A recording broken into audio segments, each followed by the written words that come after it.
On this version of Earth, there's a red line that connects people who have done the naughty together. They're invisible to everyone except for young Hoop. One morning, she hears some noises and uncovers the window to look outside. There's a man with tons of lines above his head trying to get a teenager with just one line in the car, but the girl is mad and runs away. At the man's house there's another woman with multiple lines, so it seems the guy has been caught in the act. When this woman tries to say hi to Yoon Hoop, she immediately covers the window again. Yoon Hoop watches TV with dark sunglasses on because she can see the lines even on the actors on the screen. She thinks humans shouldn't be able to see some things and reveal. She's seen the lines since she was born. When she was a kid, she didn't know what they were and added them to her drawings. It drove her mother so crazy that she ended up killing her father. As a teenager, Yoon Hoop finally understood the meaning of the red lines and how dangerous that knowledge was. She tried to self-delete in many different ways, but her wounds always healed fast. Since then, she's been researching the lines to try to understand who made them and why they gave her the ability to see them.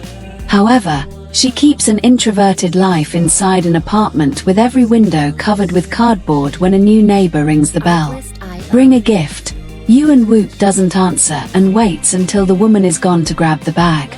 Meanwhile, Detective Ji Wook starts a new workday at the police station. He complains about having to take care of his niece and laughs when a co-worker tells him to get married. When he has a break, Ji Wook and one of the female employees sneak into the archive to get naughty. However, she kills the mood when she invites him to her wedding at Archie. She works Nissan. A is being harassed and beaten up by other girls. Hyung holds her down with a mop and scolds her for not bringing her money. She also asks her if it was her who reported the harassment, but Sunny swears she didn't. An angry Hyung doesn't believe her and throws her around, noticing that Sun-A is smiling for some reason. Then Hyung holds her against the edge and threatens to kill her if she reports it again. Later, Ji Wook investigates the murder of a single woman in a small apt. A neighbor says they saw a man wearing a helmet coming to this place, but they thought it had been a delivery guy. There are no signs of naughty abuse and nothing valuable was taken, so the cops don't understand the motive. That night, Young Hoop receives another fruit gift from her neighbor. She eats it while watching the news and learns about the murdered woman who was the second case in the neighborhood. In the background, she sees a man with a helmet entering the building and is surprised to notice he only has one line, which is extremely rare in adults. Moments later, Yoon Hoop hears a bike outside and looks out the window to find the helmet man entering the neighboring building. Thinking he's the killer, Yoon Hoop rushes to grab her phone and calls the cops. However, the neighbor receives him with open arms and a red line appears to connect them as they get naughty. The next day, Sunday, skip school so her harassers break into her locker and find an embarrassing note at home. Sun-A asks Ji look for money but she doesn't tell him what for. Ji Wook gets suspicious when he notices the bruises on her body, but she refuses to explain. Then Ji Wook goes to the balcony to smoke and notices the apartment covered with cardboard across the street. At that moment he gets a call from his co-worker to inform him that last night someone called to report a helmet man, but the person hung up. The police tracked the call and Ji Wook realizes the address as the cardboard apartment. He immediately pays a visit in. When Yoon Hoop uses the peephole, she notices that he has hundreds of lines. She won't open the door or talk, but luckily a neighbor passes by and tells Ghost that she's a recluse who won't talk to anyone, refusing to give up. Guap knocks again and explains he's here to discuss the murder, which makes Yoon Hoop open the door. She explains that she mistook a random man for the killer and immediately closes the door again. That night, a helmet guy with just one line enters the building. Yoon Hoop hears the noise and sees him through the peephole, which she quickly covers when he turns around. In the meantime, Sonya is getting texts from Hyung asking her for more money. Getting desperate, she sits outside a bank and waits for a woman to leave the ATM. She follows her through an alley and tries to steal her bag, but she has to stop when a group of men passes by. At the police station, Ji-wook and his co-worker Dong-sik put together clues and realized that both victims knew a man called Young Men. Looking at the picture, Ji-wook realizes he's the guy who told him about your hoop. He wants to go out to investigate, but at that moment he gets an important call. Ji-wook rushes to the nursing home and finds his insane father on the roof. He doesn't dare to say anything and lets the nurses pull him away from the edge. Meanwhile, Dong-sik goes to the building to investigate. Nobody answers the door at Young Men's place, but it's open, so he goes inside. He looks around and finds a room with some strange things that weird him out. Young-sik calls Ji-wook to tell him he's found something, but before he can explain, he's attacked from the shadows and the call ends. Young Men beats Dong-sik up and restrains him. Then he puts on his helmet and glasses while saying there's only one left. Yoon-hoop hears a noise and runs to the window to see the helmet guy across the street.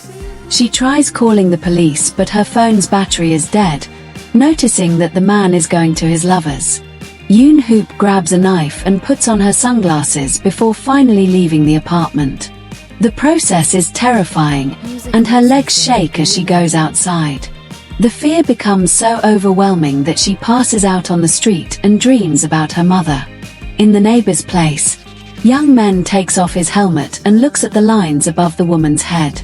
He throws her on the couch and starts choking her, saying that this is how everyone and be saved. At that moment Yoon-hook shows up and asks him to stop, but Young Men easily takes the knife from her and stabs her while mocking her.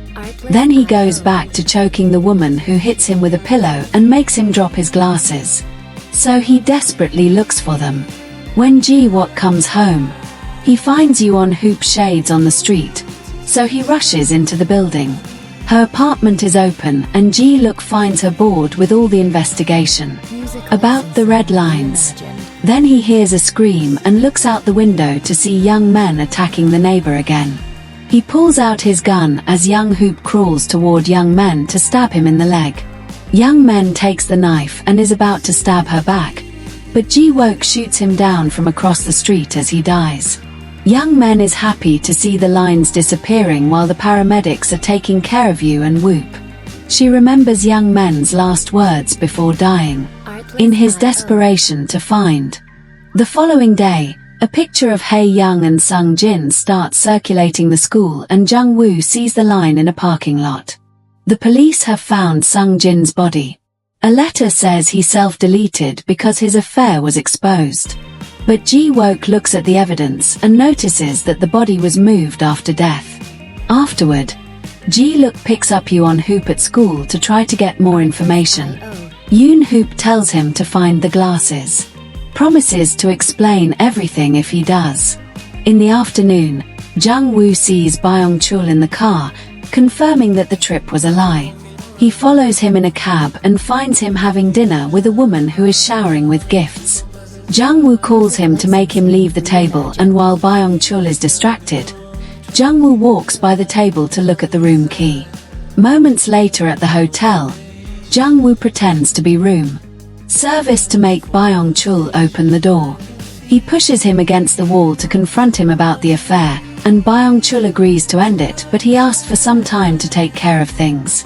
The next day, Jung Woo gets his things ready to leave the country, but Byung-chul still hasn't called his wife, and that worries him. Jung Woo searches for the other woman on Instagram and discovers that she's pregnant. A furious Jung Woo takes a cab home while trying to call, who won't pick up. Outside the apartment, he finds Kyungmi crashing her car into the pregnant woman's vehicle. She comes out and asks her brother why he ruined everything. Then Byung-chul arrives and comforts the other woman first. Jung Woo punches him and almost gets in a fight, but Kyungmi stops him and reveals the truth. It turns out the pregnant woman is Byung-chul's real wife, and Kyung Lee has been the secret fire all along. However, Byung-chul ended things with Kyungmi after Yoongu scolded him, which is why she reacted like this. Meanwhile, Ji-wook searches Sun's room and finds a notebook near Yoon-hoop. sees that a hotel is looking for employees and takes a picture of the ad. After she's gone, someone rips the ad off. When Yuan Hook gets home, Ji-look shows are the red lines drawn on the notebook. So she finally tells him everything. The next morning, the glasses are being worn by school secretary Mi-sung, who is always being yelled at by her superiors and whose dream is to be an actress. During the weekend, she likes dressing up with a wig. At the local hotel, Yoon Hoop is working as a receptionist. Her new friends from school come to visit her. Right before Mi-sung arrives to rent a room. Even with a wig, the teens recognize her alone in the room. Mi-sung practices are acting by pretending to be a femme fatale. Later, when she leaves, Yoon Hoop notices that missing is one line. At that station, Ji-wook and Dong-sik are still investigating the case behind their boss's back. Ji-book also checks Yoon Hoop's file and learns that her mother killed her father because he'd been having an affair, which she learned about from the red lines. Young Hoop's drawings later at the hospital. GWOK asks Yoon Hoop if Sunnae has any red lines, so Yoon Hoop explains she has one, but it isn't connected to anyone from school. That night, Young Hoop watches the news and learns about a killer who was arrested by the police. The guy appears to be wearing the special glasses. The next day, Jun-sun invites her to hang out. They sneak into the swimming pool and Young jumps in with her clothes on. Jun-sun follows her and they both laugh, feeling comfortable around him. Yoon Hoop decides to tell him about the line she sees. He believes her because she has no reason to lie. The next time he soon goes to the hotel, does her act while talking about finding the glass and how she followed the lines to discover that her crush has a lover who has many lines, unlike the man who only has one line with her. She's made a hole in the wall, and every time the couple meets in the hotel, Mi-sung spies on them. Tired of that woman manipulating her crush, Mi-sung pays to extend her stay in the hotel and makes a plan. The next day, the woman comes again and Mi-sung knocks her out with a fire extinguisher. Then she ties her up and steals her clothes. She puts them on to meet with her crush, who immediately recognizes her from work. Bison gets close as she repeats her lines, but the man isn't interested and tries to leave. She throws a stapler at his back and he suddenly collapses.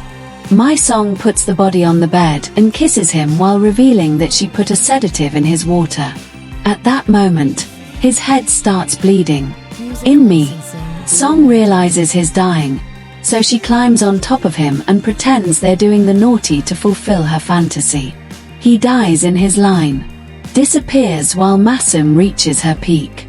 Afterward, she sits in the tub with the stapler. Staples end up all over her legs, arms, and even her face. In the hallway, Yoon Hoop sees the restrained woman leaving the room and rushes inside to find the man's body. Soon the police arrive and Guak finds Mi-sung dead in the tub, but the glasses are gone once the team has taken all the evidence. Roof drains the tub and finally finds the glasses. When he puts them on, he sees all the lines above his head. At the police station, Guak finds out about the affairs among employees. When Ji now walks by, he's distressed by how many lines she has. Afterward, Ji-wook brings Chi-won to the hospital and confirms that Sun's line isn't connected to him. He asks about her previous boyfriends and she won't, explains he's never seen her with anyone, but she talked a lot about a guy she hated. That night, Young Hoop gets a text from an unknown number inviting her to a party for her birthday. The next morning at school, Yoon Hoop notices that Ji-nae is unusually shy and has a bunch of lines. At the station, Dong-sik asks Ji-look for help with an assault case. It turns out that Genoa came the day before to report a guy named Tanya who took advantage of her. She said this was her first time having a naughty experience. But while watching the video of the report, Ji-wook sees other lines. Dong-sik and Ji-look go to the school to investigate, and once again Ji-book is upset by seeing so many teens with lines. When they bump into Kyu-jin, he's surprised to see she has no lines at all. They go looking for Hanyu and Ji-look sees one line above his head. Hanyu confirms that he went drinking with Na, but says he never touched her and he isn't interested in her like that at all. When Ji-look leaves the school, Yoon-hoop sees him wearing the glasses. She wants to take them from him, but he refuses because they may help him solve crimes. Their argument is interrupted by Chin, who causes Yuan-hoop to walk off. Guak tries asking her out, but she's confused, so he retracts it. While he leaves, Chin smiles, because she can see all his lines. Afterward, the detectives visited an entertainment company where both Gina and Hanyu used to work. A boss explains he cut Gina loose for not working hard enough and that she's the ringleader in getting other kids to drink. Later, the detectives called both teens to the station to ask extra questions. Ji-wook leaves the door open and notices that Han-yu and Jino's lines aren't connected.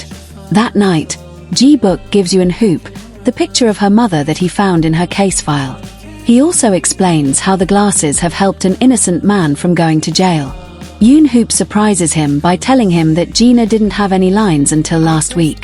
The detectives rush to Tanya's apartment and notice he keeps everything extra clean. Hanyu answers a few questions before kicking them out. Then Guak drags Dong-sik to the buildings. Bin saying that Hanyu's mismatched sheets were suspicious. As predicted, they find a bag with bloody sheets and send them to the forensic team. Meanwhile, Yoon-hoop breaks into the hotel while wondering why the glasses keep appearing at her school and workplace. At that moment, Jun-sun appears, explaining he saw her on the street and followed her in. They share a sweet moment and end up kissing while Yoon-hoop looks at the mirror, which shows neither of them has lines. The next day, Hanyu is dragged out of class and taken to the police station, where the detectives asked him why Jino's blood was on the sheets. Hanyu says it must have been her monthlies. Then the cops checked the security cameras near Hanyu's building and see a group of friends walk by. When they come back, all of them have an extra line at school. Yoon-hoop sees the same four, and notices that they all have a line connecting them to Gina. She tries to call Ji-wook, but he's already there, confirming the same thing. The four boys are taken to the station, and Ji-wook waits for the one with only one line to start crying. He pretends he'll take him home and gets him in the car, only to take him to Hanyu's place instead. The boy tries running away, but the detectives easily catch him again. This causes him to finally break and confess everything. Hanyu sedated G9 brought the four guys to his apartment so they would take advantage of her while he watched. After this confession, the other three teens also confess and always blame Hanyu for forcing them to do it. Ji-wook now has a legal reason to search Hanyu's apartment and finds the sedative, but Hanyu says he still can't prove he did it. That night, Ji-book gets a call from the nursing home and he rushes there. Discovered that a mysterious woman has kidnapped his father. Looking at the camera footage, Ji-wook realizes it's Chin. At that moment he gets an anonymous text with a picture of Sundae. So he drives very fast to the hospital. Sundae is fine, however her line is bending. At that moment his father enters the room and Ji-look is devastated to discover that Sunny's line connects to him. He immediately pulls the man back and gets ready to beat him up, but he can't bring himself to do it and has a breakdown. Meanwhile, barista June Hawaii is shocked to receive a video of her intimate moments when she goes to her college class. Everyone keeps staring at her. A text from a friend confirms that many people have received that video. June Hawaii goes home to cry while her lover threatens her for supposedly spreading the recording later after work. She walks outside intending to self-delete. However, Kyu-jin stops her and gives her the glasses at the bus stop. Yoon-hoop waits for Jun-sun, who wishes her happy birthday in advance. Yoon-hoop asks him for a favor and they go to a hotel. They have their first time together and now a red line connects them. After they're done, Jun-sun goes to the nearest bakery to get a birthday cake while waiting for him, and who hears some screaming and watches her line disappear. She follows a crowd and is devastated to discover Jun-sun, who has been killed by metal rods that fell from a construction site after touching his blood. Yoon-hoop thinks this confirms she's cursed and everyone too close to her will die. Yoon-hoop runs to cry in private and receives a video of her best friend Kyung-jin tied to a chair with a text inviting her to the room. Boundaries. Then she calls Ji-look to ask for his help. When he arrives, he shares what happened with Sonia and his father in return. Yoon Hoop tells him she receives a birthday card every year, but she doesn't know who sends them. Apparently, this person has been counting down her birthdays, and today she must do something for her 17th. Ji-wook looks at the texts and wonders if Chin is behind this too. He's run a background check on her but couldn't find her anyway, as if she didn't exist. The duo goes to the school and notices one classroom with the lights on. They run inside and she enters the classroom first. But when he follows her, he finds the room empty. Yoon Hoop has found Kyung Jin and immediately frees her. Then the girls take the stairs, but no matter how many steps they take, they keep coming back to the same floor. They hear Ji-wook looking for them on the roof and head there too. However, the girls reach the actual roof while Ji-wook has entered a strange room. There are a bunch of people there, including June Hawaii, who says she's very lucky to have met Kyu Jin. A flashback reveals that Chin gave her the glasses while teaching her that to get rid of her lines, she must kill her lovers. June Hawaii put on the glasses and spent the night killing the men. He was naughty with she only has one line left and the man is now in the room too. When June Hawaii chops his head off, millions of red lines appear behind her. They're all connected to Kyu Jin, who makes them disappear before uncovering a table to reveal Ji-woo's father. He runs to untie him, only for Chin to hand him a knife while asking him to save Sun. Ji-wook tries attacking her instead, but she easily blocks him and takes back the knife, which she uses to kill the old man. A furious Ji-wook opens fire. However, the bullets disappear into a force field and Chin grabs him by the neck. On the roof, Yoon Hoop tries to tell Kyung Jin about the lines, only for Kyung Jin to turn around with the glasses on. She says that Chin explained to her that the red lines are visible without the glasses if she dies. Suddenly, Kyung Jin jumps on Young Hoop and tries to choke her, so Yoon Hoop takes her glasses off and steps on them to break them. Then Kyung Jin calms down and has no idea where she is, but she notices that Yoonyo's eyes have changed color. To her shock, the wound on her cheek isn't closing and drops of blood flowed away from it. Yoon Hoop blinks and finds herself in the alternate room. She yells at Kujin to stop, so the woman throws Ji-wook away. Chin says that seeing the lines is a blessing while the crowd removes their glasses and surrounds them in a circle. Then Chin raises a sword and tries to slash Yoon Hoop. However, her mother jumps in to act as a shield as she collapses. The mother apologizes to Yoon Hoop for making her believe it was her drawing's fault. She actually had the glasses too, and that's why she killed her husband. A furious Yoon Hoop tries to attack Hyujin, who easily stabs her with a sword. Her blood starts floating up, so Chin raises her body too and makes a bunch of red lines burst out of her. These lines connect to a huge red ball made of lines. While Hyujin explains that Yoonyo's death will give the seeing gift to all humanity.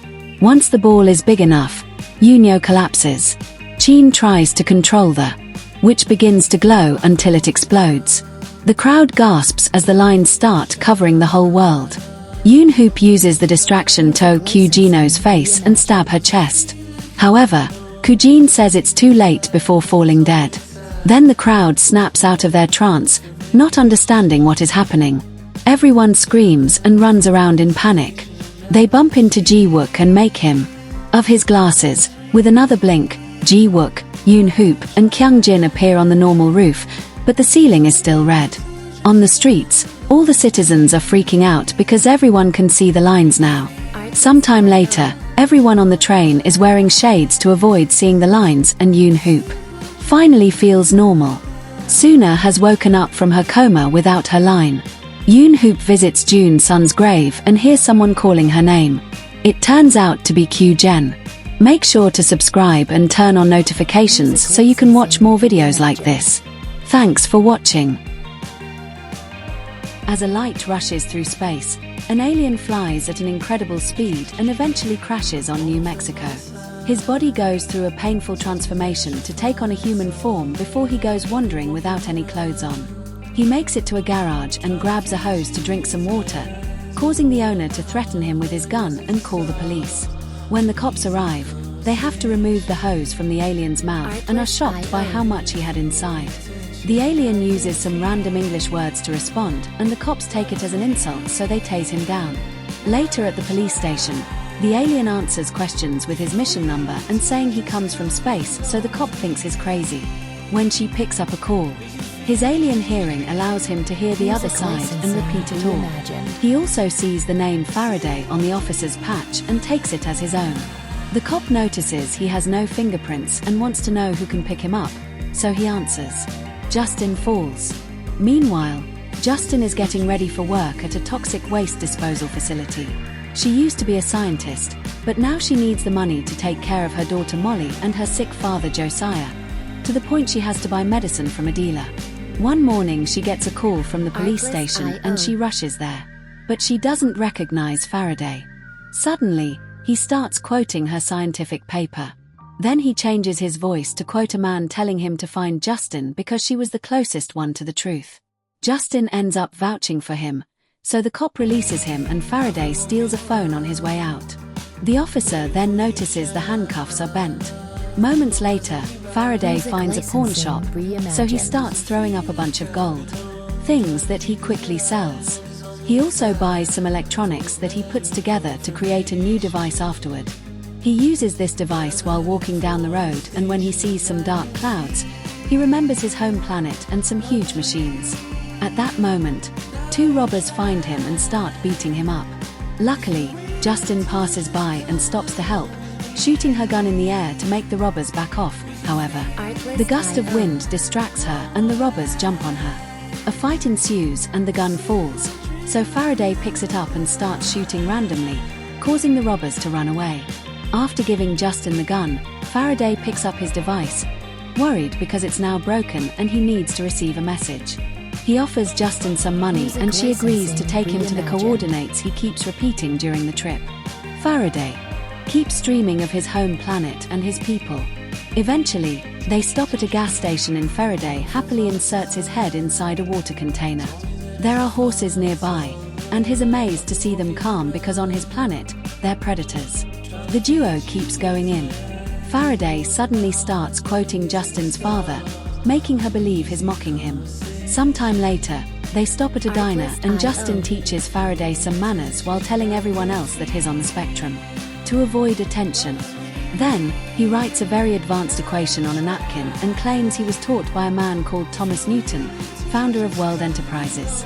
Faraday explains Thomas sent him to find Justin because she's important for his mission. At that moment, the dealer comes in and Justin tries to buy from him, but Faraday keeps interrupting her, so they leave. Eventually they make it to the coordinates and Faraday explains he has a family. But he isn't sure if they've survived because his planet, Anthea, is dying, and soon the same will happen to Earth. Justin is supposed to help him ensure the survival of his species, so he's waiting for his next instructions to take her back. Thinking he's crazy, Justin rushes back to her truck and keeps him at bay with her gun before driving away. Suddenly, dark clouds take over the sky and start forming a tornado. Justin sees Faraday looking toward it and tries to save him, but he doesn't hear her. He just enters the tornado while Justin hides inside her truck for safety. Inside the tornado, a bright light appears and teleports Faraday to a jungle. There he finds Thomas Newton, who is also an alien, and explains this jungle is a dream he's using to communicate. Faraday accuses him of abandoning their people and points out only a few thousand are left, but Thomas laughs. He's been on Earth for over 40 years and has learned that to save Anthea, he must introduce humans to it. Thomas also reveals they've stolen his company, Origen, so Faraday must take it back to proceed with the plan, using Justin's help. On New Mexico, Justin's truck continues to shake until the tornado finally disappears. Then Faraday appears in front of her, showing his real skin, repeating Origen. So a terrified Justin drives away. Faraday walks back to the diner and starts drinking water from random glasses. The waitress calms him down and helps him search for Origen on the internet. Learning that it's a tech company in Seattle, Faraday suddenly tells her that she's pregnant and that she must help the world for her baby, causing her to get scared and slap him before running away. Meanwhile in Virginia, CIA agent Clay dinner with his foster mother and boss Finch, who shares the files about the strange tornado. They detected a broadcasting signal inside it that matches a signal from a 45-year-old case on the same location, so they suspect it may be terrorism. Only one person from the original case is still alive and Clay will have to find him in Alaska. Back to Faraday, He makes to the airport and tries to buy a ticket with an ID. They stole from the taxi driver. Suddenly, he starts feeling very sick and the electronics in the area start malfunctioning. The radiation coming from the luggage scanner is causing this, so he tries running away while bumping against everyone. The guards quickly surround him as Faraday falls to his knees to vomit tons of water. Then the cops called Justin since Faraday named her his emergency contact and she frees him from the airport with a mental health excuse. On their way out, Faraday insists that everything she saw is real and he needs her help because she's a specialist in nuclear fusion plasma modeling. Justin has a breakdown and agrees to take him to a bus station, but nothing else. First they stop at the rehab center to pick up Josiah, and Faraday interacts with old people wondering why humans keep the elderly around if they're useless. In Alaska, Clay is forced to leave his car. Behind across a forest, after lots of wandering, he finds a house, only for an old man to hit him and knock him out. When he wakes up, Clay is tied to a chair. The old man is Gregory, who checks his eyes and cuts his arm for any hidden chips. Then Gregory confirms he's the man from the file, but he hits Clay before rushing to wash away his sins. Clay starts talking about the case and shares that the tornado with the signal happened again, but this only causes Gregory to freak out and threaten him with a knife. He starts talking a bunch of nonsense about the war and suddenly has a breakdown, mentioning Thomas' name and some film while claiming that humans made Thomas a psychopath. When Gregory is close enough, Clay headbutts him and throws himself back to break the chair. Gregory then announces he can't stand the idea of a second alien and grabs his gun to self. Late that night, Faraday has dinner with Justin's family and is confused because they're science people, yet they still pray. Faraday also says that the family would be better without Josiah, who is nothing but a burden. An annoyed Justin asks her neighbor to take care of Molly so she can take Faraday to the bus station.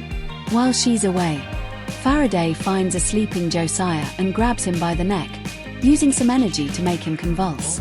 Seeing the lights flicker, Justin runs back to her house expecting the worst, only to discover that Faraday has healed Josiah. This has left Faraday weak on the ground. A flashback goes back to 2017. The higher-ups at Origen found Thomas' mysterious 10th patent and Hatch's personal computer disguised as a food bill. Hatch swore he didn't steal anything and that he was only trying to save the company that his dad. Quote from Thomas. But he was still fired by his own sister Edie. In the present, Justin and Josiah rush to take Faraday to the bathroom for water and are surprised by how little he weighs. After drinking, Faraday starts convulsing and expelling a weird black substance, which floats up and disappears into the ventilation. The next morning, Justin is amazed to see Josiah doing better, and he convinces her to take Faraday to Seattle. Before they leave, he gives Faraday his old suit. During the trip, Faraday explains they need to get into Origen's vault and find Thomas' 10th project to build it. Justin wonders how they're supposed to build anything with no resources, so Faraday makes her stop the truck. He approaches a broken oil derrick and takes a look inside. Then he extracts a glowing device from himself and inserts it into the machine. This causes the derrick to immediately start working. This technology was designed by Thomas based on cold fusion and has no radiation or decay. But sadly Faraday has to take it back since it's what brought him here and he needs it to go back. It has limited power, so they need the 10th design for its power to be limitless. That design will power his planet and bring water back. It's also what Justin almost discovered a few years ago before the scientific community. Down on her work in the evening, Justin and Faraday stay in a motel. Faraday enjoys the pool while telling Justin about the awful conditions of his planet, predicting the same will happen to Earth by 2030. Justin agrees to help, but asks him to leave the blueprints on Earth so humanity can fix things too.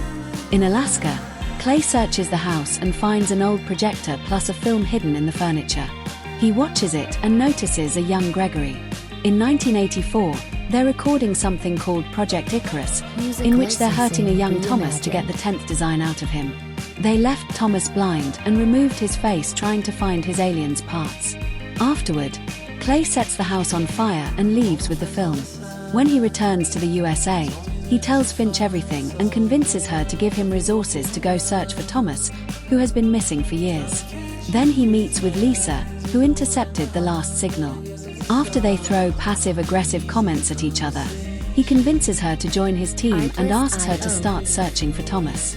Later in Seattle, Hatch is found by Justin and Faraday. They show him the equation on the napkin and explained Thomas sent them to find him, but Hatch doesn't believe them and drives away. However, when Thomas compares the napkin to some documents, he confirms it's the real deal and goes looking for the duo. They tell him the truth about Thomas and Hatch passes out from the shock. When he wakes up, he freaks out because cold fusion would cause the energy industry to collapse and destroy the economy. Faraday calms him down and reminds him humans know how to adapt. Over breakfast, Hatch explains Ori Jen moved to London and now Faraday wants to travel there. Since Faraday has no IDs, Hatch offers to get in contact with a friend that will lend them a private plane.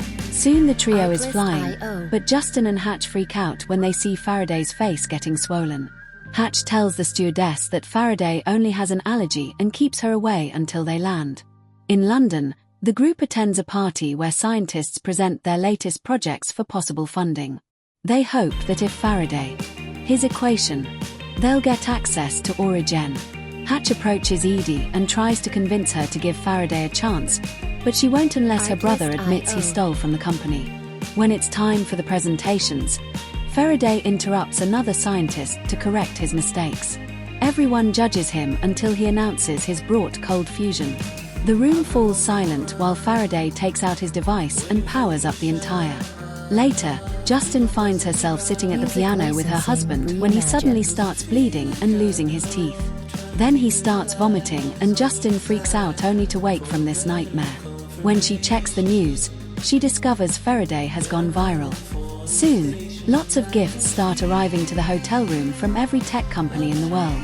However, Faraday is angry because nobody remembers Thomas and his inventions, which allowed humanity to have internet. Meanwhile, Clive argues with her mother Eddie until she agrees to call Hatch, wanting their company to get Faraday's deal back to Clay. He and Lisa watched the viral videos. People have been taking a Faraday whenever they see him on the street.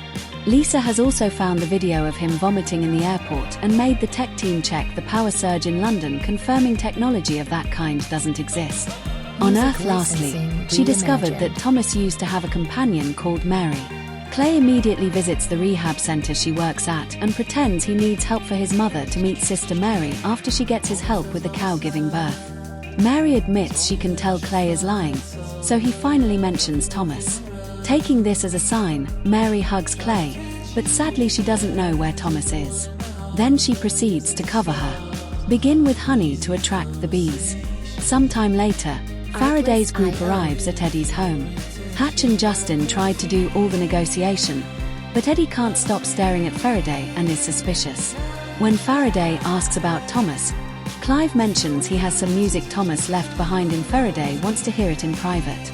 Eddie tells Clive to use this chance to get information out of Faraday. The negotiations continue and Eddie keeps attacking Justin, mentioning how she failed her last project. Justin begins thinking about the death of her husband and almost has a panic attack, so she asks for a break. In rushes out. In another room, Faraday keeps asking about Thomas' music. Clive starts smoking and when the smoke hits Faraday's face, he begins feeling hot and dizzy. The team refuses to bring out Thomas' music until Faraday tells him more about himself, but Faraday consents another device and takes a sphere out of Clive's pocket. He starts playing the recording and realizes this is Thomas' goodbye message to his wife who was left behind in Anthea. In this message, Thomas talks about darkness and losing himself at the same time. Mary tells Clay that Thomas had a wife but she still wanted him, so back then she got him drunk and made him do the naughty with her. This left Thomas broken, so Mary begs Clay to protect the new visitor from going insane too. Clay leaves and gets a call from Lisa, who has been tracking Faraday's movements in London. She's discovered that Eddie's father made a deal with the CIA the same year Thomas disappeared back to Faraday. He finishes translating the message in tears while the horses go crazy outside to the point they crack the window, furious for the fact humans managed to break such a brilliant man. Faraday throws the sphere at the glass, breaking it all. Clive and the horses run away in fear while Justin comes to check on Faraday, who is having a breakdown because he's not used to feeling another person's pain. Justin has to explain what empathy is and promises to help him through the end. Meanwhile, Edie and Hatch start arguing over their father again, which makes Eddie realize her brother. Only once Thomas 10th Eddie tells Hatch there's no deal and kicks him out. Then she goes to see the latest visitor, who happens to be Clay. He explains that the CIA scared Thomas away and chose her father to handle Origen because he was an easily manipulated man. Now that Eddie is in charge, she must keep up the deal with the CIA, and that means taking Hatch's offer. Afterward, the negotiation continues with Clay, who pretends to be a consultant. Hatch wants more money for Faraday's invention, so Edie uses the information Clay brought her to fight back. It turns out Justin killed her husband with a lethal dose of radiation because she didn't wait for the safety approval. She did achieve fusion, but the whole experiment was sealed because of this incident. Eddie refuses to work with her. However, Faraday announces that if they don't hire Justin, then he leaves. Now the company has no choice but to hire the whole trio. A flashback shows Faraday taking the device and saying goodbye to his family, promising to come back. In the present, Justin announces she's leaving for 3 days to pick up her family. Faraday protests and says the mission is more important, but Justin ignores him. Afterward, Faraday and Hatch go to the research center, where a special team is waiting for them. Faraday ignores them and goes directly to the abandoned building where Thomas used to work. A machine rises from the ground, revealing all of Tom's designs. Faraday immediately puts the team to work like crazy and even asks them to get dynamite to make a huge hole in the floor. In a secret room, Clay and Lisa spy on them. Soon the workers get annoyed with Faraday because he wants them to be so productive that he even controls their bathroom breaks and expects them to sleep in the lab. Thankfully, Hatch cuts in and convinces Faraday that humans need to rest to function soon. The first outer shield is built, and when Faraday turns on its lights, its electromagnetic fields immediately block all of Lisa's spy equipment. After the team leaves for the day, Faraday admits to Hatch that there are things in Thomas' design that he doesn't understand, and is worried they may not finish building this in time. Later, while Faraday is sampling water, he's approached by what who used to work with Thomas. She explains nobody ever truly understood Thomas' ideas, but if someone will be able to do it, it's Faraday. Eventually Justin gets her family settled down in London.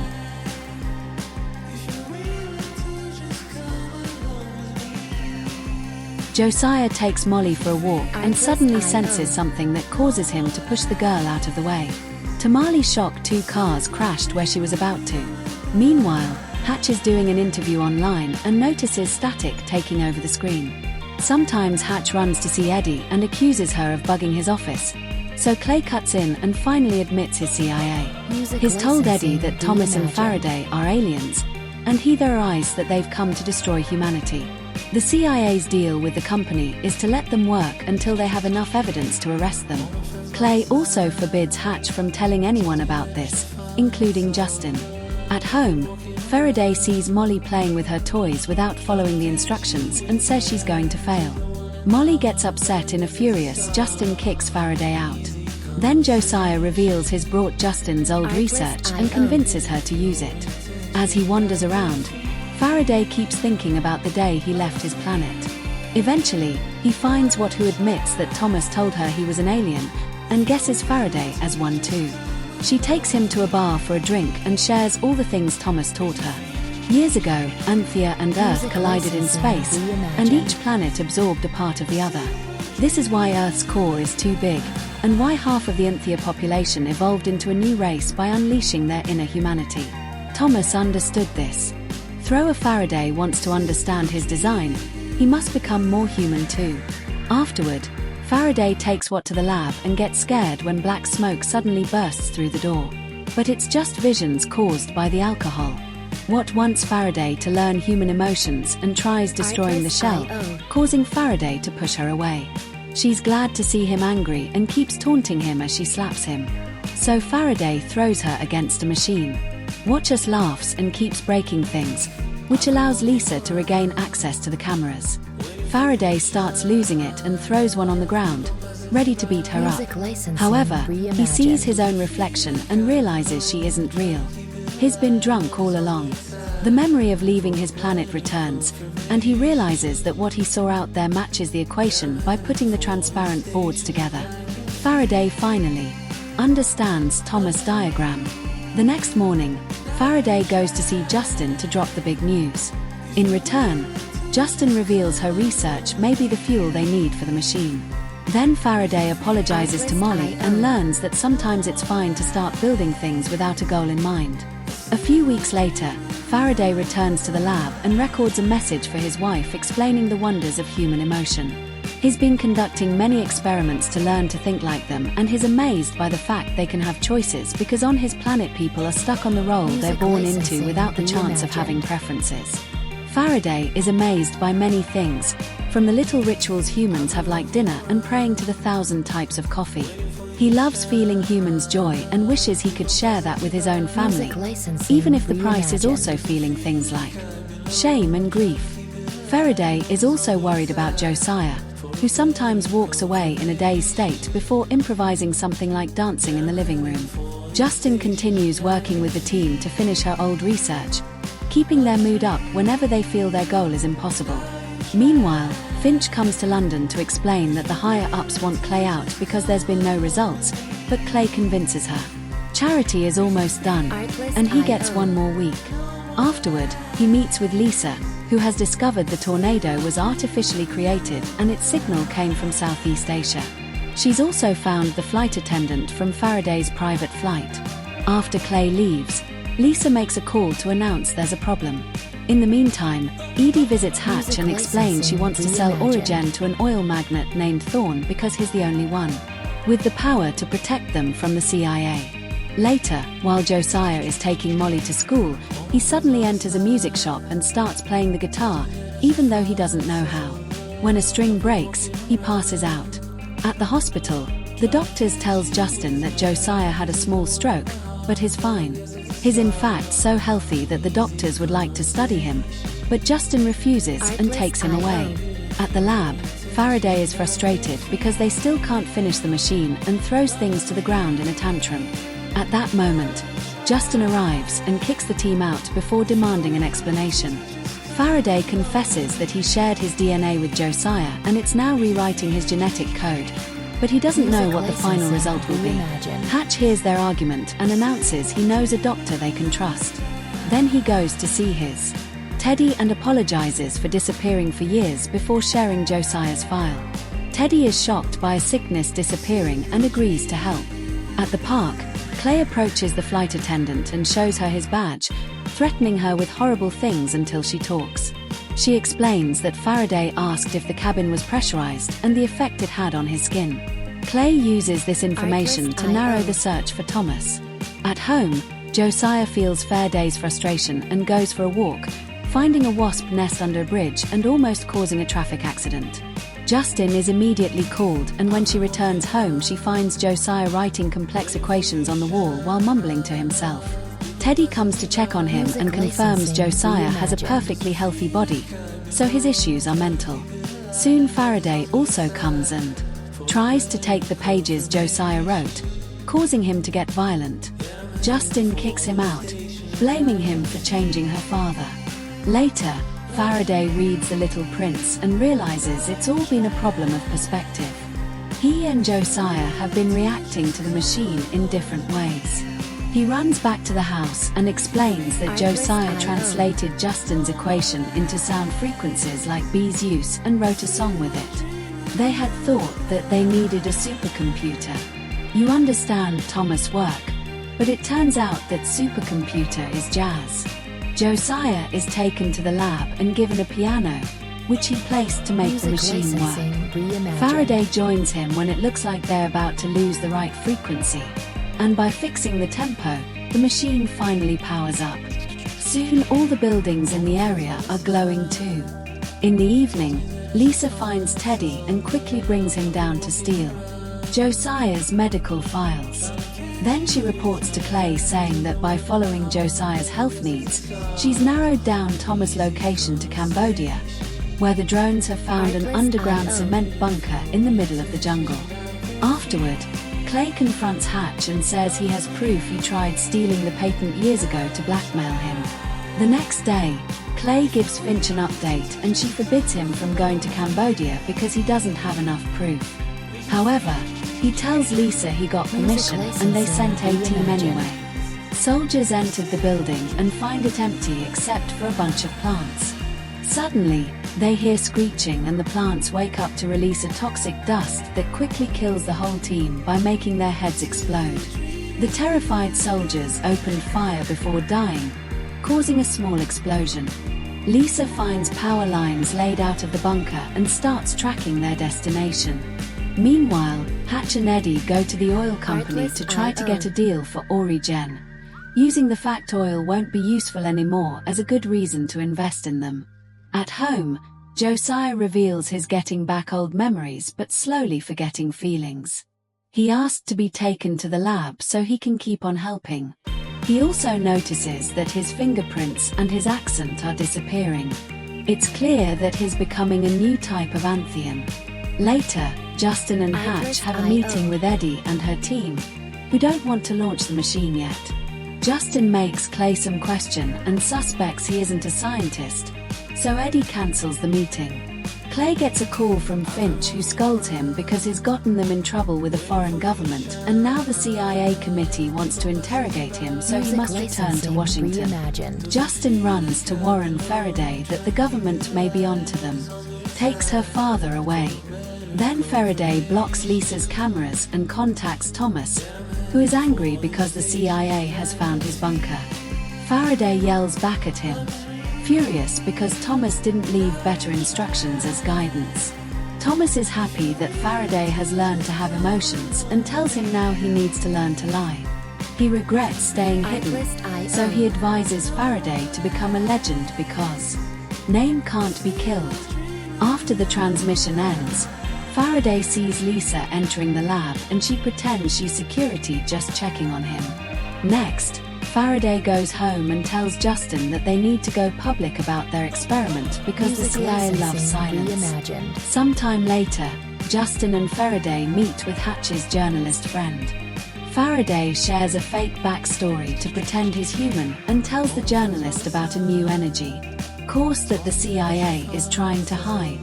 The journalist agrees to write the story as long as she gets to see the lab for proof. The following day, Eddie received some secret information about Clay. He used to work for immigration and put kids in cages, but has also emerged from a witness protection program. Meanwhile, Clay is being interrogated by the committee and Finch is furious to learn he's faked her signature when she's about to take away their support. Clay tells the committee that Finch has the film of Thomas' torture and she kept it secret from them. This makes it seem like she's lying about the signature being faked and she sent the team to Cambodia to cover up her own lies. After she walks out, Clay convinces the committee to give him permission to finish his case. At the same time, Lisa secretly brings Justin to her spying room and explains they want Thomas, not Faraday. She plays a recording of the Cambodia incident and offers a deal if Justin takes her to Thomas. She promises to protect Faraday in the project. Lisa also tells her that Faraday talked to Thomas to make him look like a liar with a secret conspiracy. Justin immediately goes to tell all this to Faraday, who swears his species isn't capable of killing that night. Eddie informs Hatch that she sealed the deal and they'll launch the machine soon. But she hasn't told the CIA. Later, Clay visits Eddie and shares that his mother came to America from Russia, but she turned out to be a terrorist. She blew up the building where she worked and abandoned her son, who was found by Finch when she was on the case. Clay then tells Eddie that if she goes looking into his past again, she'll regret it. Back to Faraday, he disconnects all of Lisa's cameras and hacks into her system to lock her up. Then he finds the footage from the Cambodian incident and a message that Thomas is constantly sending to Anthea. When he's done, he goes to Justin's home where he plays some music and closes the curtains because he saw a man outside spying on them. Then he tells Justin that Thomas lied to him. His real goal is to bring the Athens to Earth. Faraday still wants to help humanity, but Justin's priority is to hide everything. Sends Molly to stay with a friend for a while. Then Justin, Josiah, and Faraday go to the lab to start disassembling the machine and destroying the diagrams. Lisa alerts Clay, who gathers a team of agents to go to the lab too. Josiah and Justin escape with the machine core while Faraday stays to wait for the CIA. Thomas left his planet with a bunch of seeds, promising to return soon.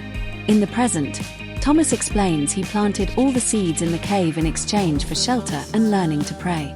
This area is a complete magnetic anomaly, which is why no scanner or drone could find him. Thanks to this protection, he's been able to build and hide a spaceship among the trees.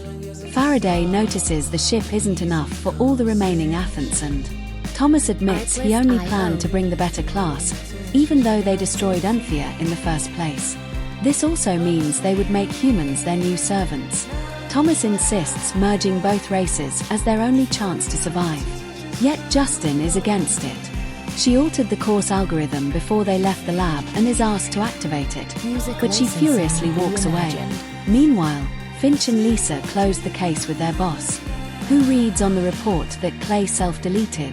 Lisa realizes Finch altered the report, and now Finch blackmails her into keeping an eye on Justin. Back to Faraday, he goes after Justin and asks her to unlock the core, promising to protect her family because he loves them. Tired, Justin gives him the new algorithm so she can finally go home. Afterward, the whole family returns to the USA and tries to have a normal life. Again, 3 months later, Lisa visits Justin to apologize for everything, and in return, Justin tells her that Thomas was the oil magnate all along. Later, Justin hears a noise and finds Faraday's old device beeping, so she follows it to the middle of the desert. There she finds a hurricane and walks into it without hesitation. Meanwhile, the journalist finally writes a story about Ori Gen and it goes viral. With Eddie's support, Faraday appears on a theater full of people and shares his whole story. At that moment, a bunch of CIA agents entered the theater, and Faraday tells the public that the government is hiding all this from them. Before he can be shot, he opens a box with the cold fusion device and he powers up the entire city. Moments later, the agents take Faraday to the CIA office, where he discovers they've also arrested his friends. However, Faraday is still calm as he reveals that Thomas gave him control of Origin and he plans to pass the company to Hatch and Justin. He wants the CIA to release the three of them and give the Athens permission to come to Earth. If they don't, then in 12 hours of software he already programmed will distribute the cold fusion formula to the whole world for free, destroying the economy. Finch tries to turn the others against Faraday, but Justin uses the chance to ask for Lisa instead of Finch if the CIA wants to keep up negotiations. Finch is furious, but her bosses make the change anyway. A few hours later, Faraday visits Thomas, who laughs when he hears that Faraday will bring every single Anthean, yet doesn't plan to save the humans. Thomas thinks this will destroy Earth faster, but also admits he's proud of Faraday. Then he lets the CIA ask him since it was part of the deal. Afterward, Faraday shares a goodbye kiss with Justin before finally leaving on the spaceship to rescue his people. Make sure to subscribe and turn on notifications so you can watch more videos like this. Thanks for watching.